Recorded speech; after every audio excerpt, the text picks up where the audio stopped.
How you get like that? How the whole team go flex like? How the whole phone take a jet like? How the thing go flex like? How you get like that? How the whole team go flex like that? How you fly a jet like that? How you be on the road when the feds like that? And the feds go hard, so we gotta hit the gas when we see them cars. Now we can't go back, won't see them bars. Locked in the gym, now we them stars. Now we locked. Hey yo, what up, squad? Welcome back to HOODROK Entertainment, bro. Realest, dopest, most active reaction channel on YouTube. Right. If this is your first time visiting my channel, where you been for starters? Like, where you been for starters? Hey, look, click up, scroll up, tap, and whatever you want to call it, go ahead and do that. Bro, we're reacting to a video called "Who Are the Māori People of New Zealand?" Well, me for starters. Right? So this is a video about my people. I don't particularly have to watch it, but I thought, because I get a lot of questions on my live streams, when people jumping on, they're saying, yo, what race are you? And like, they're asking questions about the Māori people. I thought I'd bring a video. And the cool thing about this is I haven't watched this one neither. I've never seen this, so this will be interesting. There might be things in here I have to correct, because I think this is American. And I'm guessing he probably got his information through internet research. You know what I mean? So I'll correct them where I can in that, so you guys get the right information. Alright, so yo, let's get into this. Who are the Māori people of New Zealand? We're also going to be doing Nigeria. We're going to be doing my other people, because I'm Māori and I'm Nigerian. So we're going to be doing Nigeria as well. I come prepared. This is 30 minutes. I come prepared. I got macaroni and cheese. I got my drink here. I got the weed here to go after that. So tapping, bro. This is going to be about, I'd say about 45 minutes. Alright, so you ready to learn about my people or what? Well, let's get it. I hope this ain't no. I hope that he's correct on a lot of things. I don't want to spend the video correcting him. You know what I mean? This video is sponsored by CuriosityStream. Get access to my video streaming service, Nebula, when you sign up for CuriosityStream using. I can already tell his pronunciation is gonna be bad because he's American. Link in the description. No disrespect, but you know. The Maori are the indigenous people of Aotearoa, Not bad. I or might be what wrong. is today New Zealand. Famous indigenous people of Aotearoa, or It's not that bad, bro. His pronunciation is not that bad. I'll take that back. Alright? in the description. The Maori are the indigenous people of Aotearoa, or what is today New Zealand. Famous for their haka, hoi, and face tattoos. They're descended from the Polynesians, the greatest voyagers the world has ever known. They once hunted gigantic megabirds, terrified European colonists, and built a rich culture while isolated from the rest of the world. But who are the Maori? What is their history? And what exactly is a Trojan whale? Well, let's find out. A Trojan whale. Even I'm curious to see what he's talking about there, bro. That's the first I've ever heard of that. The East Polynesians, sailing in double-hull waka across 4,000 kilometers of open ocean, discovered Aotearoa around 1300 CE, which is impressive because New Zealand isn't even on most modern maps. These islands were unlike anything these tropical islands. Do you get that? Literally, we're supposed to be here.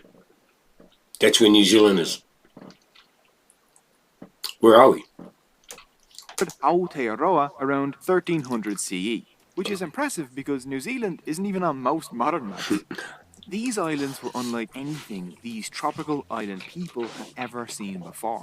A typical Polynesian island looks like this, while Aotearoa looks like, well, this.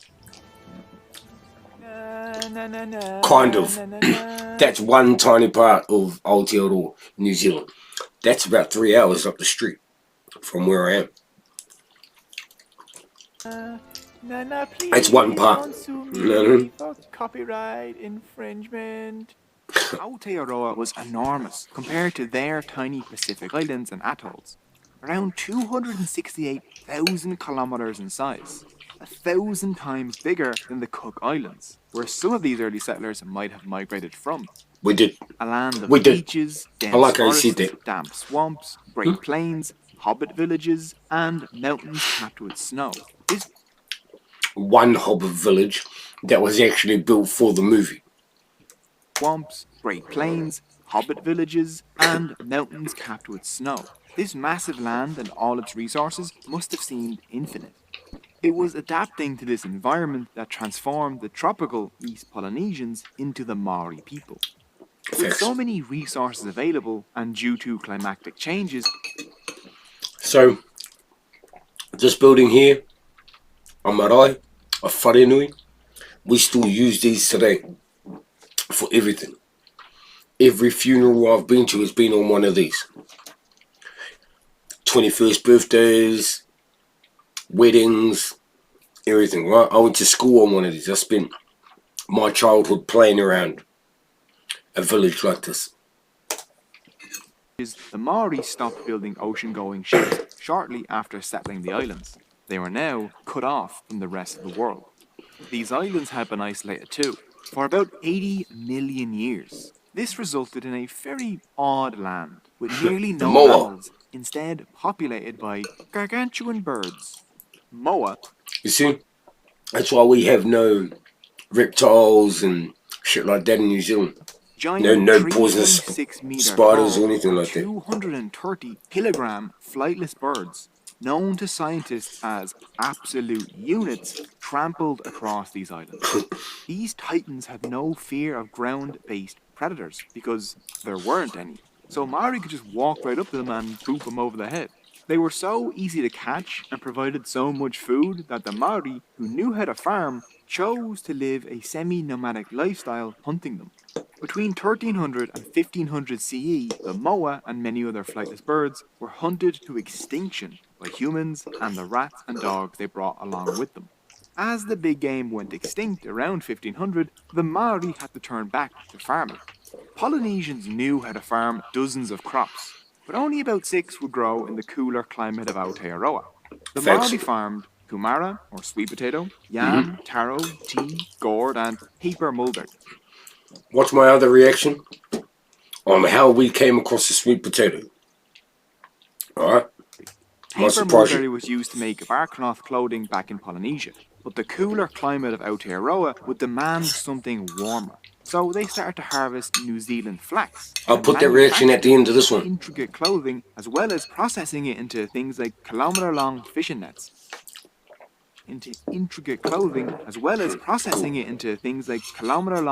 nets. Disinfectant, anesthetic, and even a drink sweetener. Māori started to preserve their sweet potatoes in large community storage pits. This meant that Māori communities had to stay close to those pits. These storage pits were soon surrounded by hill forts called pa. Pa were built on defendable hills, or sometimes even dormant volcanoes. The pa were fortified with a series of terraces with walls, ditches, hidden tunnels, and strongholds. So any would-be attackers would have walls. Another thing you'll find in history, and it's well documented and well known, you know, is that we invented trench warfare. So when the British came here and we went to war with the British, they'd never seen anyone fight out of ditches in the ground before until they come to New Zealand. And they ended up transitioning that into World War I and all that stuff. You know what I mean? Ditches, hidden tunnels, and strongholds. So any would-be attackers would have to lay siege to these forts. You can still see their remains carved into the hillsides of the North and South Island today. Finding ways to beat these pa without a long siege meant getting a little creative. For example, one tribe, the Ngāti Kuri, made a fake whale from dog skin. Yeah, I let him get away with that translation. View of the pa. About 100 warriors hid inside of this whale. I've never heard of this story. The beach in view of the pa. Created. For example, one tribe, the Ngāti Kuri, made a fake whale from dog skins and put this decoy whale out on the beach in view of the pa. About 100 warriors hid inside of this whale. When the defenders left their path to investigate the whale, hoping to get some food or blubber, the Ngāti Kuri warriors burst out and overwhelmed them, and so ended the siege. Looks like hiding inside fake animals isn't just a Greek thing. Wow, bro, I Māori didn't art know that. flourished during this more settled period, especially wood carving known as whakairo, and the carving of a unique green stone known as pounamu. They created complex ornaments, weapons, fishhooks, tools, and the unique Māori heitiki. Throughout the 15th and 16th centuries, these settled Maori communities began to form large tribal groups, with names like I am from 2 tribes, my mother's and my father's. My father's tribe is this one, Ngāpuhi. The largest tribe and the most feared tribe, right? As we were the first ones to get muskets from the Europeans. And my mother is from this tribe down, where are we? We're down here. Ngāti Porou, where are we?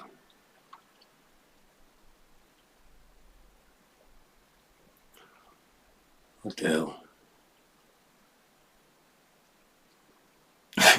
There's so many I can't see them all. Well, anyway, she's from around here. Alright, my mother's from around here. So, why haven't they got Ngāti Porou on here? That's funny. Yeah, so I'll correct this here. There's Ngāti Porou, which is one of the other bigger tribes. I'm wondering why he hasn't put them on here, or where he got this picture from.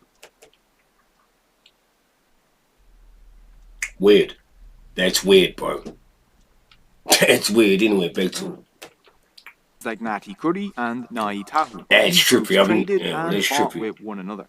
Although fragmented, they all spoke the same language, Te Reo. These groups did not identify as Maori though. Maori simply means ordinary.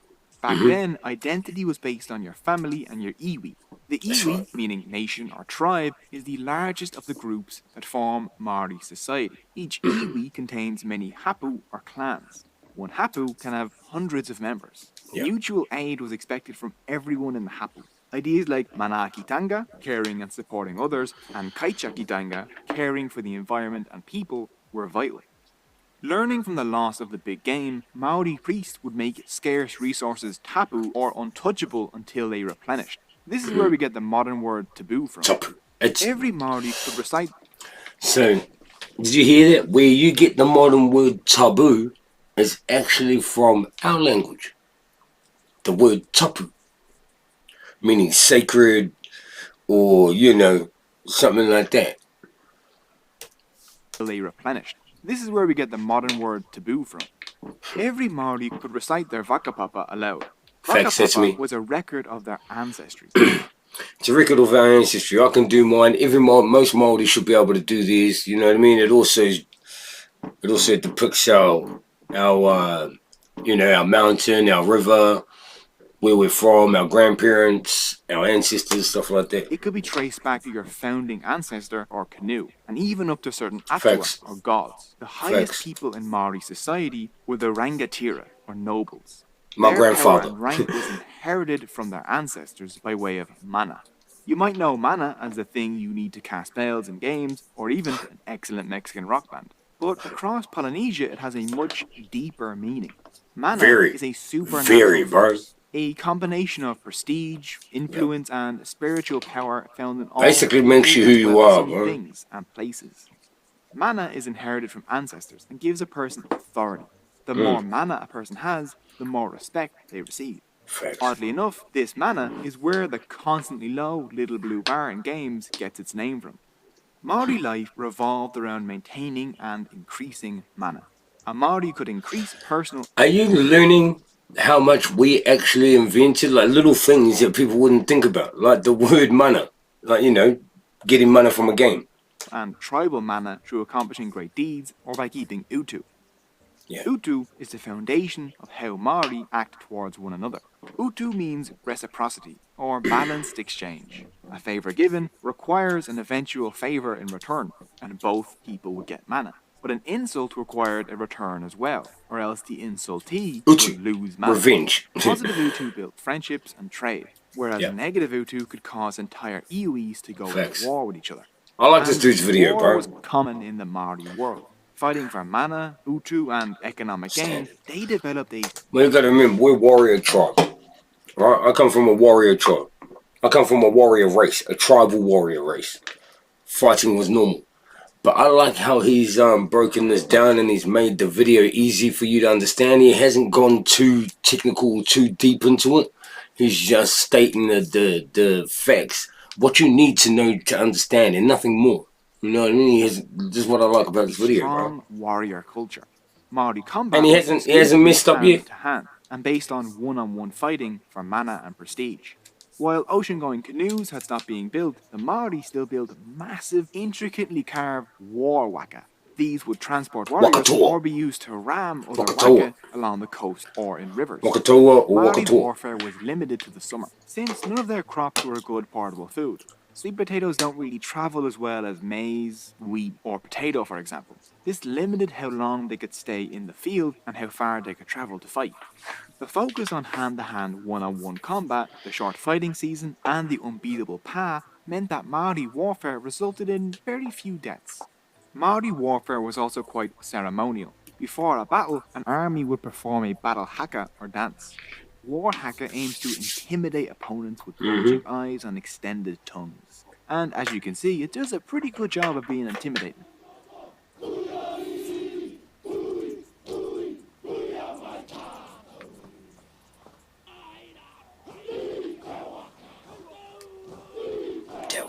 Kita moenga te waka kita tako tako I te waka. That's a But pretty haka is popular not haka, just that a one. war dance. There are haka for every occasion, like funerals, greetings, and all sorts of celebrations. Yo, I Along like with he's haka, put that in during there their still. downtime, Māori enjoyed a variety of activities, like telling Singing. stories, performing songs, playing musical instruments, fishing, and surfing. The Māori even had a genre of song called patere, which were... Did you know that we invented surfing? Did y'all know we invented surfing? We invented the nunchucks, we invented trench warfare, we invented a whole bunch of just shit, songs man. that made fun of people. So, like early diss tracks. Haka and hoi contests were held between hapu. People would travel to different villages, greet each other with hongi, then feast, sing, dance, and compete. Just by looking at the Māori, you can see that another vital part of their culture were their tattoos. Māori tattooing, or moko, is unique compared to tattooing around the world.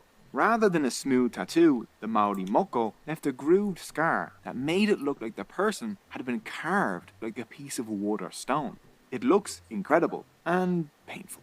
We don't do that no more. Customized each moko based on vakapapa and mana, so every moko was unique and captured. So now you get them not just on your face, you can get them anywhere on your body and stuff like that. Like I've got the one on my back. I'll show you quickly.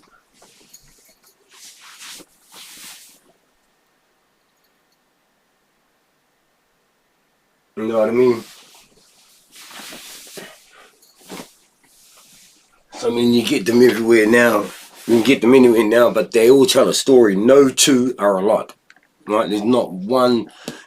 No two are alike. This one is a family one, so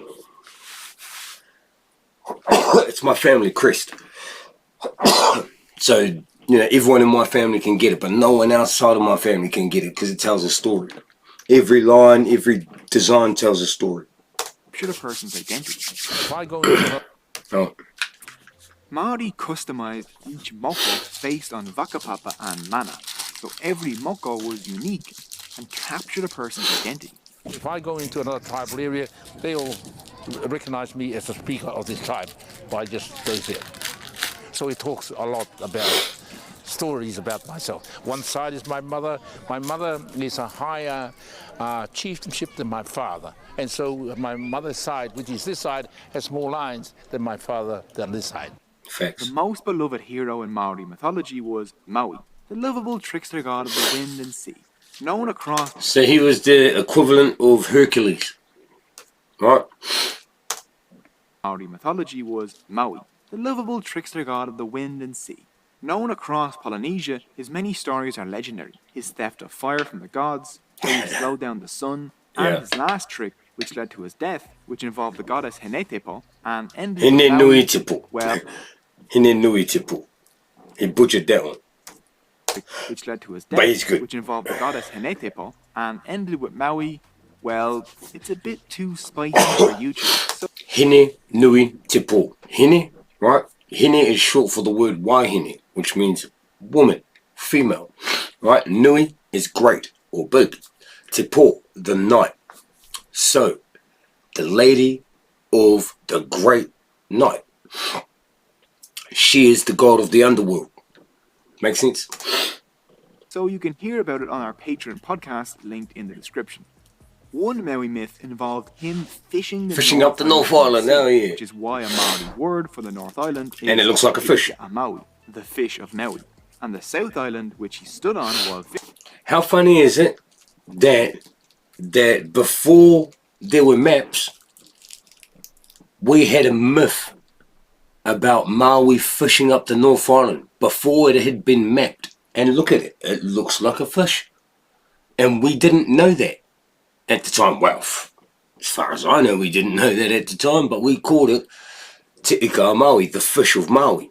And it looks like a fish. But we hadn't mapped it, we didn't know what it was. We didn't write. You gotta remember, Māori had no written language. We didn't write shit. fishing was sometimes referred to as Te Waka o Maui, the canoe of Maui.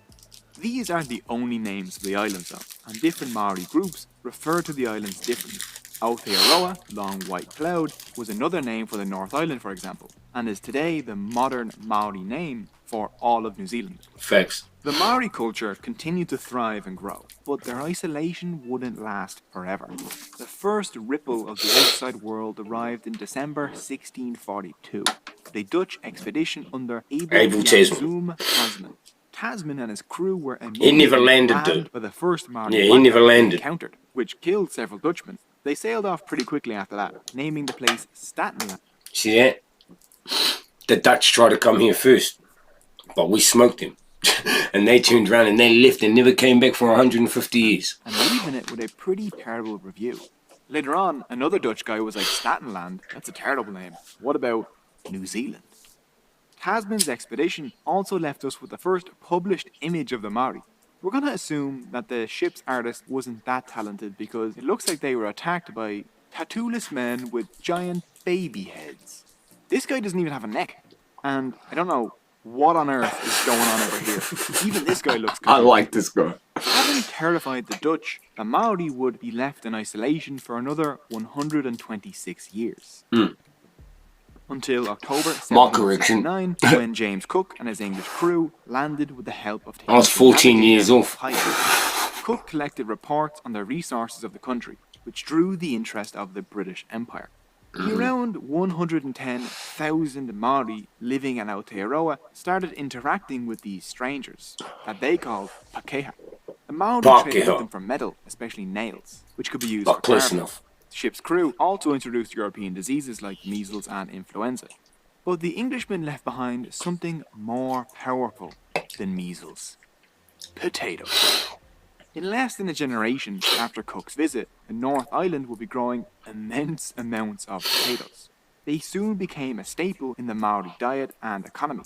By the early 1800s, European ships hunting seals they still are a staple in our diet, whales became a common sight, and these ships needed nearby they're a staple in everyone's diet now. now. Maori had spotted an opportunity.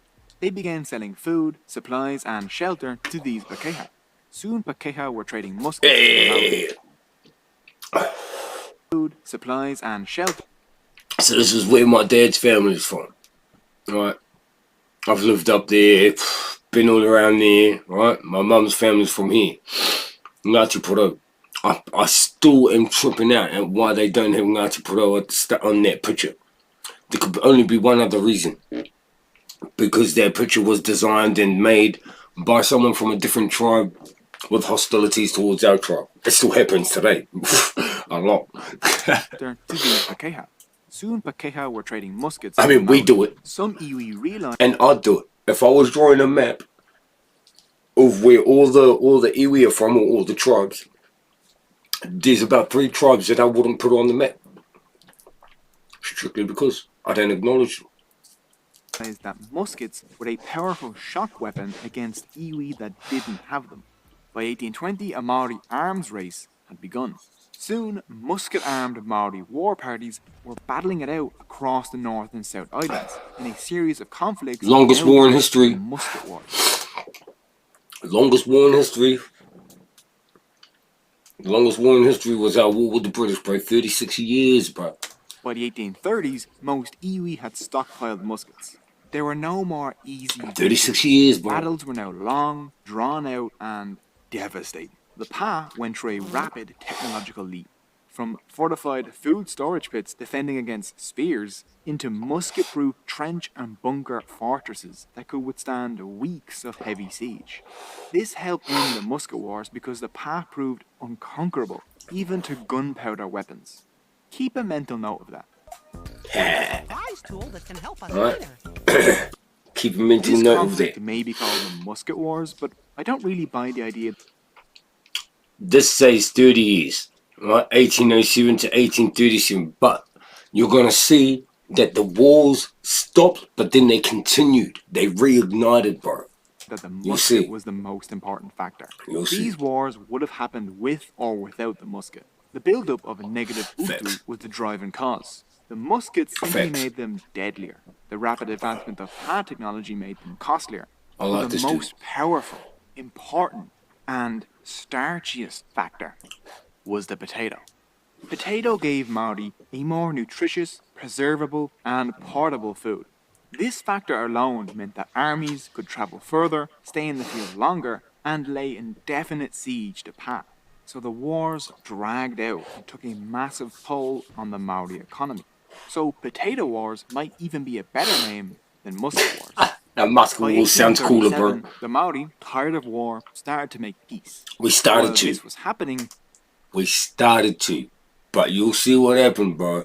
This war, the war that the Māori fought, bro, is the longest war in history. Y'all motherfuckers might not get taught that. You know what I mean? Y'all might not get taught that. You might get taught, oh, but World War this and World War that. Motherfucker, my people were getting fucked, bro. We were...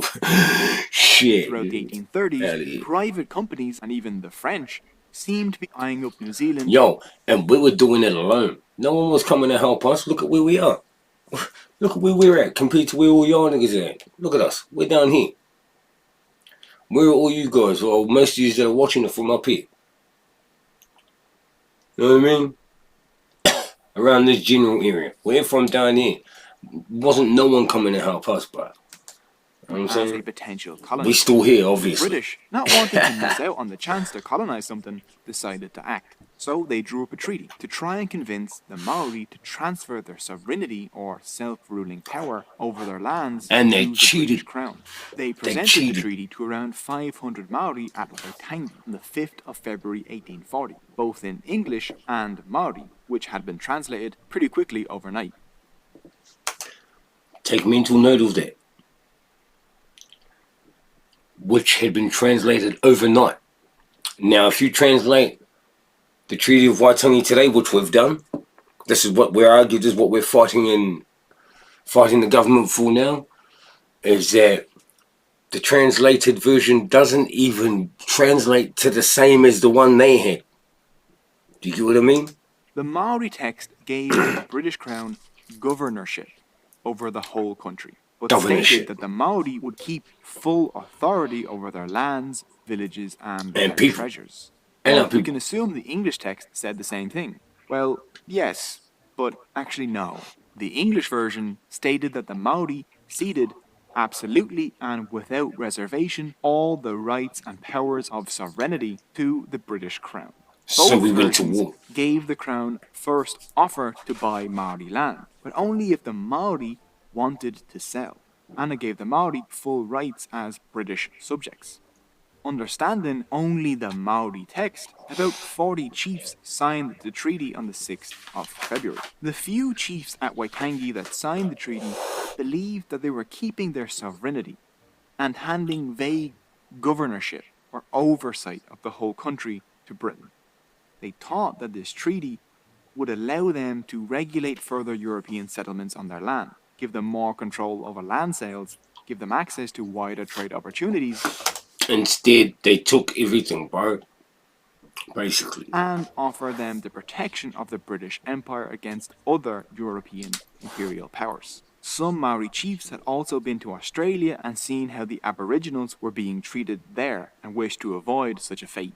Facts. Most Maori never saw the treaty, but the British government decided it placed all Maori under British rule and made New Zealand a British colony. Up until then, the Maori had welcomed, traded, and even intermarried with the Pakeha. Everyone knew Pakeha could only remain there because the Maori wanted them there. The Maori who Facts. signed the Treaty of Waitangi expected these good relations to continue. The great tide of British settlers that poured in after the 1840s wrecked those expectations. And we After went the to treaty, war. Maori grew frustrated with Like a land motherfucker. from the Crown. Maori land was collectively owned, but the Crown would make an offer to one person, sometimes someone not even connected to the land, buy the land from them and then claim it was legal. These land disputes with the British soon turned violent.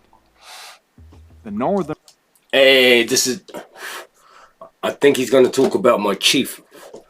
I'm from the Ngāpuhi tribe. My chief, Hune Hiki, cut down the Union Jack 3 times. Alright. So, that design on my back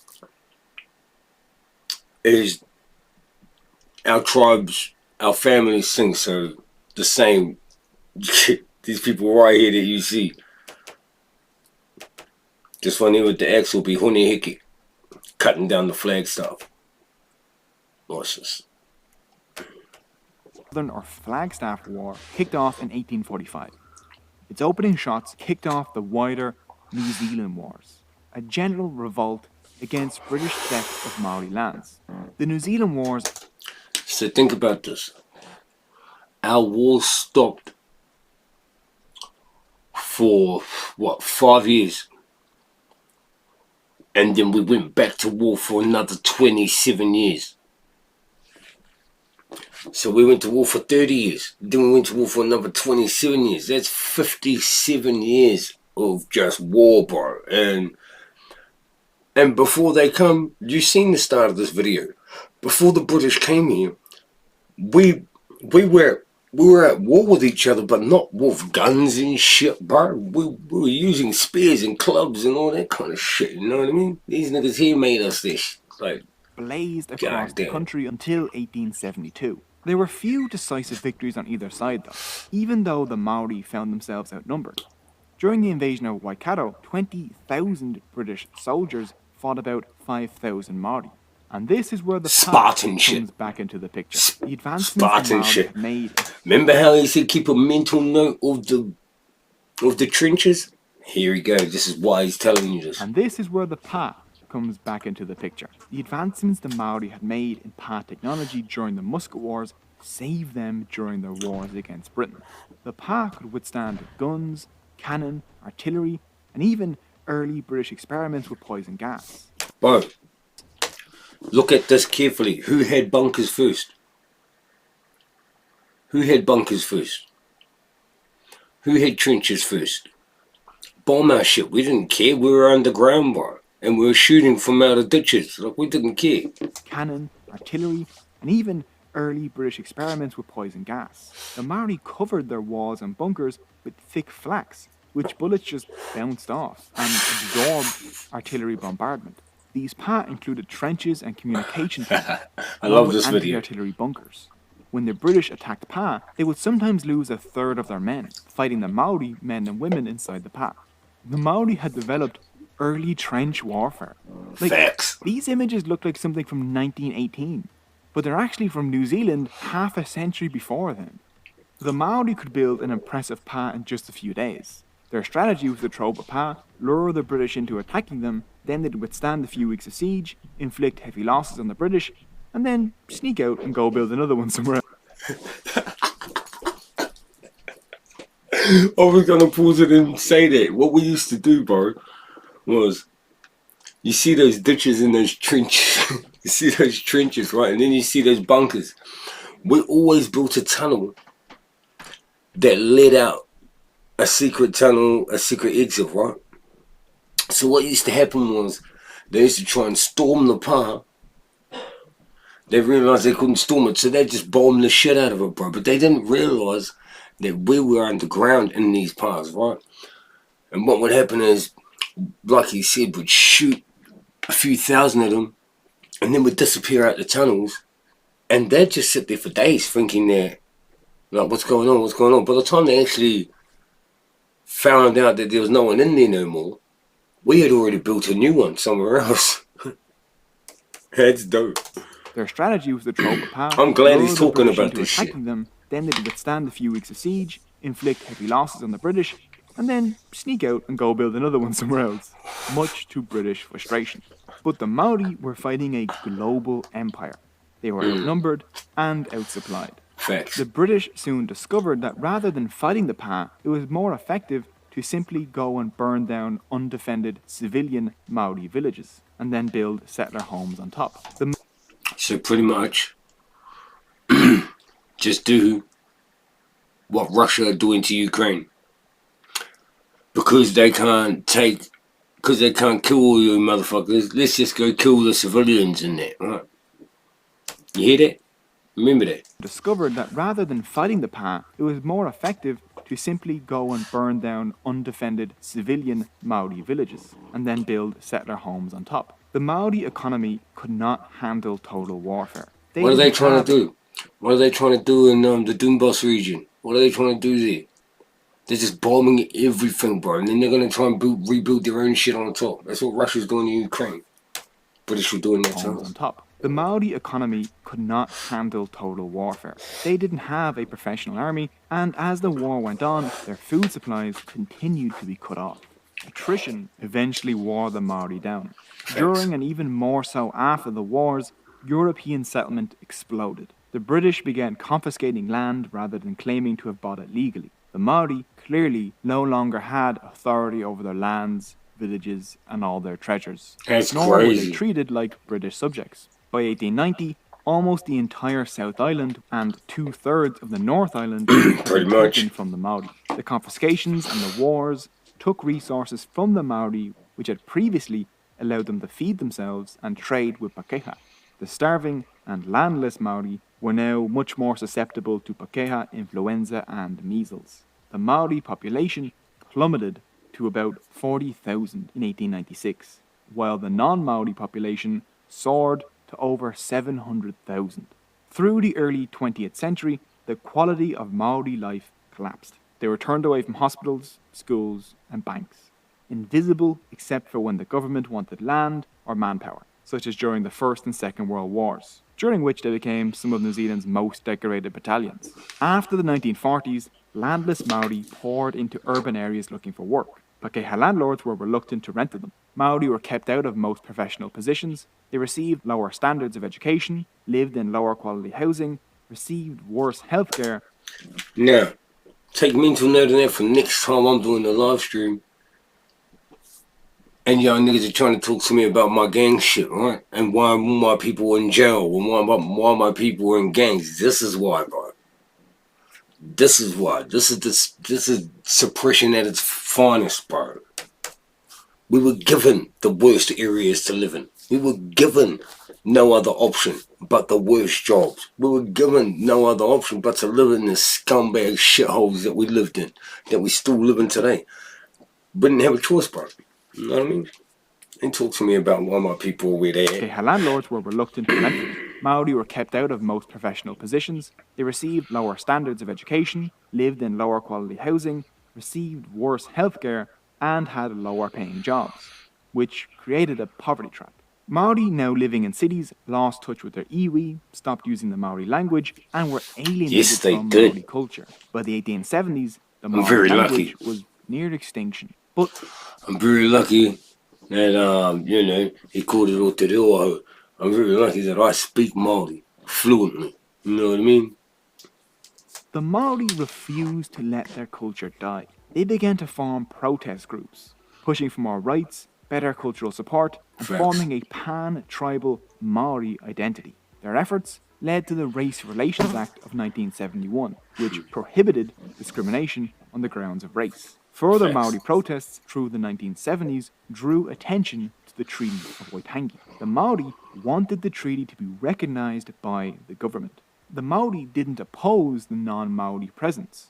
They were willing to fairly deal with settlers using the settlers' legal system. They simply asked that they follow their own laws, as stated in the treaty. Protests such as those by Waina Cooper, who at 80 years old marched from the Rest in very, peace. very top Rest in to peace, the Fino. very, very south of New Zealand to protest Maori land and cultural losses, forced the government to pass the Treaty of Waitangi Act of 1975. This created the Waitangi Tribunal to investigate breaches of the treaty by the New Zealand government and to begin to fix them. By the late 1970s, a Maori renaissance was blooming. Haka and poi competitions between Maori groups were held across the country. Waka were being carved and pushed out to sea again. Through Maori rugby clubs, the haka and the tradition of wearing all black entered New Zealand's Yeah, we did.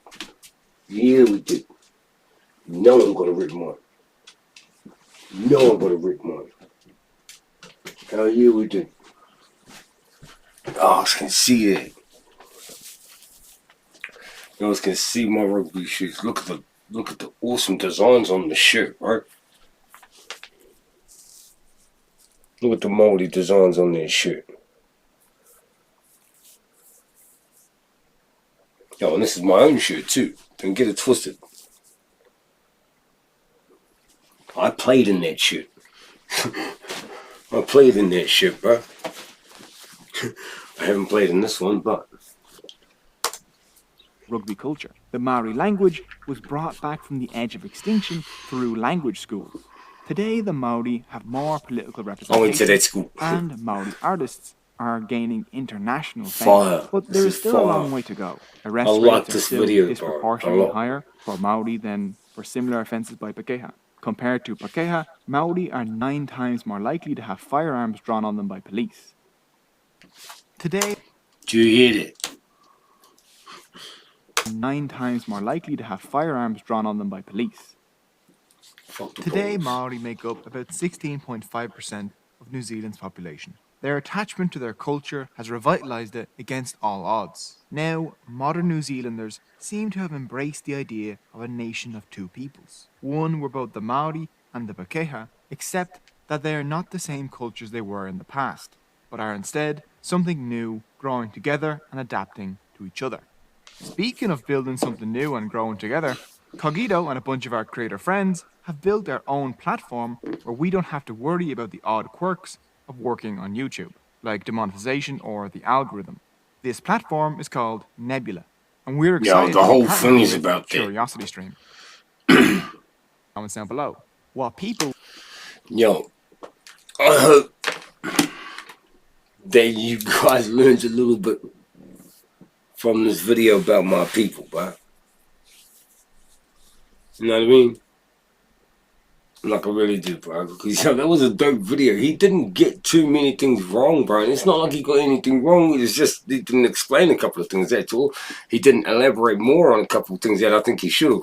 But, bro, that was a dope video, bro. So, yo, that's a little bit about my people. We're going to go check out my other people. Probably tomorrow, maybe even tonight. Nigeria. So make sure, bro, you hit that notification bell. You already know what's up. HOODROK Entertainment with a tap, bro. Bring nothing but the dopest shit. Click up, squad up, tapping. Stay safe, stay dangerous. And, kaki te anō.